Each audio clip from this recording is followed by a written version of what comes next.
Hey everyone, hope you're having a great day.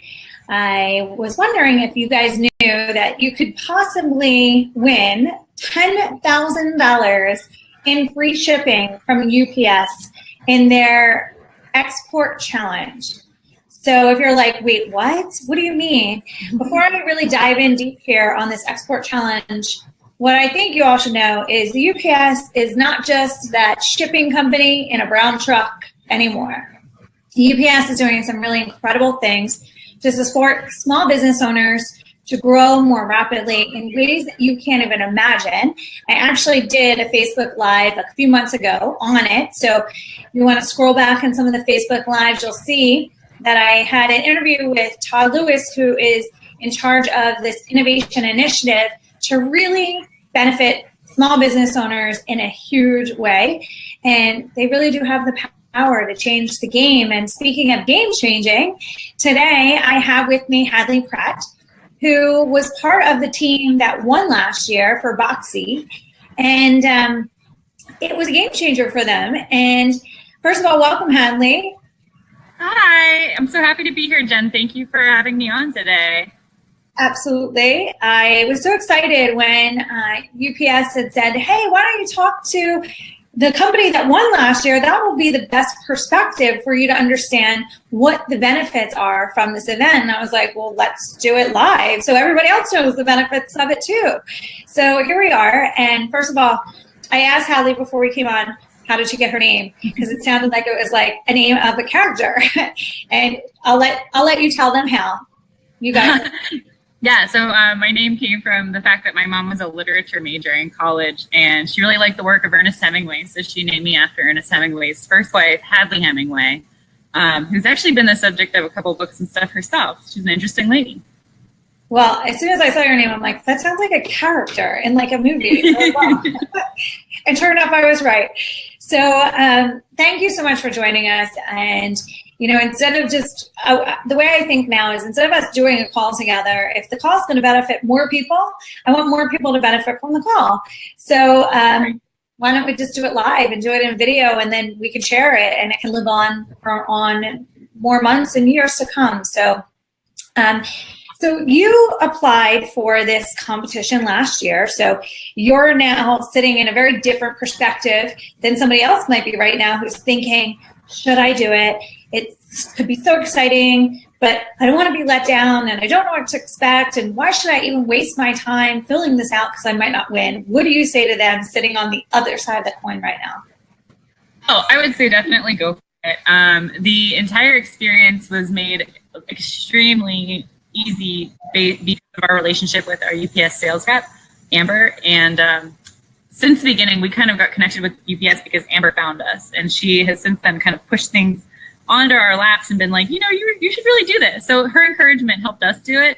And, you know, the experience was, it wasn't a difficult application. It was definitely worth it. And it was super fun. So I highly encourage anyone who's on the fence to go for it. First of all, I want to give a shout out to your rep who was that involved in your well-being and your success that she encouraged you to do it. That's amazing. Now that's customer service at its best. And that doesn't happen all the time. So to have had her cheer you on, it's a win-win for everybody. And oh, for sure. And so what was the filling out the process? Did it take you a long time? Was it really overwhelming, or was it pretty simple and completely, you know, it was nothing? Anyone should do it. Oh yeah, it was pretty simple. A lot of the questions that they ask are things that the answers you can use for other applications. We're a startup, so we're constantly looking for opportunities, contests, things that we can do to kind of get our name out there and expand our reach. So those types of things, even the application itself is beneficial for us. We always keep a copy, and then we can use those answers and that reflection that we had to do on our sales, on our export business, on our growth, and on our strategies. We were able to kind of bookmark that and use it for future things too. So it was definitely worth it. That was a huge tip right there. That was a huge tip.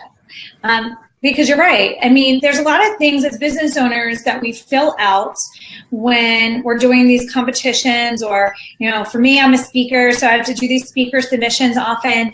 And it seems so painful at first. And then when we do it, it's done, and you only have to make minor modifications down the road. So I keep those kind of things in a draft folder that has different types of submissions, and you can just pull it out and then you're ready and first in the gate for some of the other future competitions. You're competition ready. Yeah, no, we do the same thing, and it's really helpful. A lot of times that reflection that you do when you have to respond to an application that's asking you to think about your business from sort of like an objective perspective, that reflection can actually be really beneficial just in kind of orienting yourself for the future, like what your goals are, what you've fallen short at, what you can improve on. Yeah, so that's another amazing point, because teaching human potential, the first thing I get people to do is reflect. And I reflect so often because it's what I do, probably too much sometimes, but a lot of people don't do it because they're just so busy being busy that they're just doing, it's like survival and keeping your head above water. That reflection time is really powerful in order to catapult you forward to the next level. And a lot of people might think, well, I don't have time to do it. And so there was like multiple benefits of you doing this because it did cause you to reflect. And would you say that aside of this competition, that you guys got more clear in certain things that you wanted to improve or fine tune, whether you won or not? Well, for sure. It actually helped us a lot to prepare for this other thing that we were doing. So we are a business that actually does about 30% of our sales in international sales. So the export challenge forced us to look at our export business and look at how we could grow it, which was something that became really useful down the line. We actually applied for an SBA, like Small Business Administration loan, specifically for export growth. So those two things were super aligned. It already kind of put us in the thought space and then also connected us with resources that were able to sort of help us as we were going through that loan process, which can be scary, but it ended up being great. That's amazing. So you made another point that I want to capitalize on. Less than 1% of the United States companies, U.S. companies, export products. That's crazy. When I read that statistic in the press release, I was like, wait, what? There's so much opportunity. And my boyfriend says it all the time because half of his family is from Thailand. And he's like, Jen, we could be making so much money shipping products to Thailand right now because they just want American anything. Even if they could get it in Thailand, if it came from America, they'd pay more for it. And he says it all the time. And now I'm going to hit this point home tonight when we talk about it. But 58%, less than 1% actually exports, and 58% of U.S. companies that do export only do it to one country. That's so crazy. It's crazy. There's so much opportunity of growth. And I think, probably in the beginning it's scary because you just don't know what you don't know. And then,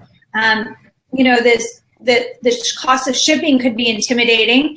But then the cost of return on that down a long pipeline of sales is completely worth it. I know from my working with UPS that they kind of hold your hand as much as possible through the process. Yes, that is my experience as well. We knew that we had to ship internationally, so our company launched a Kickstarter to fund our initial production. And with the Kickstarter, you're kind of selling these pre-orders to backers. So we're getting pre-orders all over the country. So we knew, okay, well, we're going to have to ship internationally eventually. We have no choice. We offered the product internationally, so now we're committed. Without a partner like UPS, a shipping partner like UPS, helping us through the process of, customs documentation and differences between different countries and how they deal with duties and imports, without that help and without the personal care that they provided us, we would have been absolutely lost. That was our first time doing it.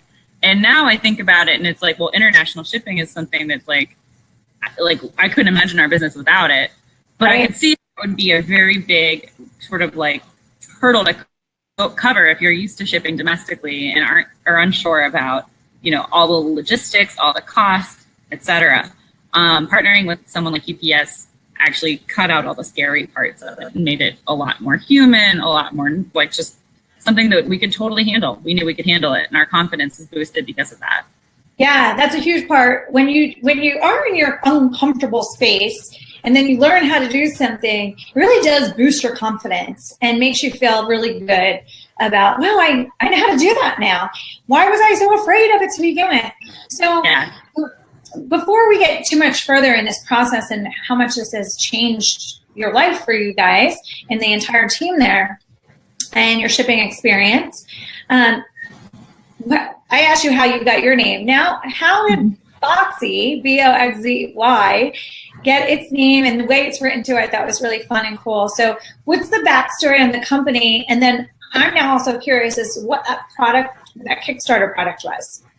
Oh, sure. Okay, so yeah, BoXZY was founded, technically the company was founded in the beginning of 2014, but it was in sort of like dormant research and development phase until 2015, whenever our two owners, Joel and Justin Johnson, they're brothers, really fun guys, they launched a Kickstarter in March of 2015.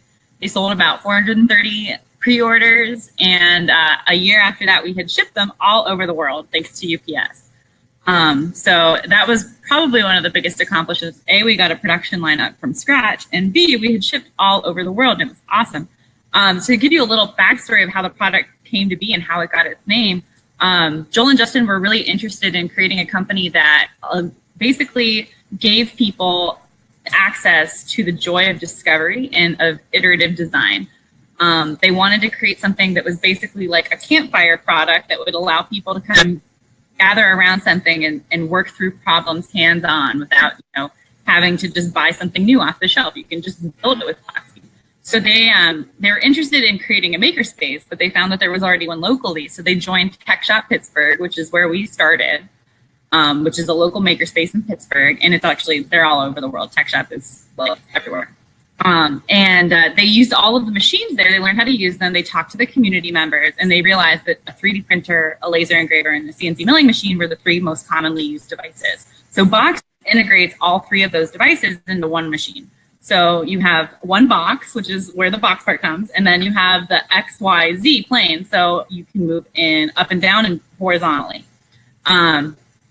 And you have a gantry where you can swap out three heads. So the machine transforms between 3D printer, laser engraver, and a CNC milling machine. And a CNC mill is a hand router. So basically you can just cut metal and wood and all kinds of stuff with it. So as an inventor, I know how valuable that is. Like, first of all, 3D printing blew my mind when it first started. And if none of you, or any of you, I should say, haven't experienced 3D printing, please make it a top priority, because it really is a mind-blowing, it's almost like an illusion happening. I mean, you're like, how is that happening? And my first invention happened in 2006, or came to market in 2006. And what was, back then, I had all these inventions I wanted to bring to market. Once I proved to myself, I grew the confidence and proved to myself I could do it. And my twins were toddlers at the time, newborns, they were two in 2006. And it was so expensive just to get a prototype that it was so deterring. And what would have cost me back then, probably a couple $100,000 in prototyping, would now probably cost me like $50,000 for all the different products. I mean, there's multiple products in there too. And it is such a game changer for visionaries and innovators to bring things to light. It's so incredible. So this machine was that with the laser printer and the mill machine, which is incredible. And so that was the thing that first went to market. Yeah, so that was what we kickstarted, and that's currently, so we're on version 1.3, so we've kind of, all of the feedback that we got from our Kickstarter, we were able to incorporate into the production of future units. So now we have all these different sort of like little user supplied fixes and improvements to the machine. So it definitely evolves over time. And you said your process of trying to prototype something, a vendor or machinist who usually has like a minimum order quantity and can't just do, just one or maybe just a couple, so you can try different things and see if your ideas are working. So we really wanted to solve that problem for independent designers, small businesses, and then also education. So amazing. I mean, I'm sitting in a co-working space right now that is packed with entrepreneurs, that if that machine was here, God knows what would be being creative right now. Like it's really anything's kind of possible.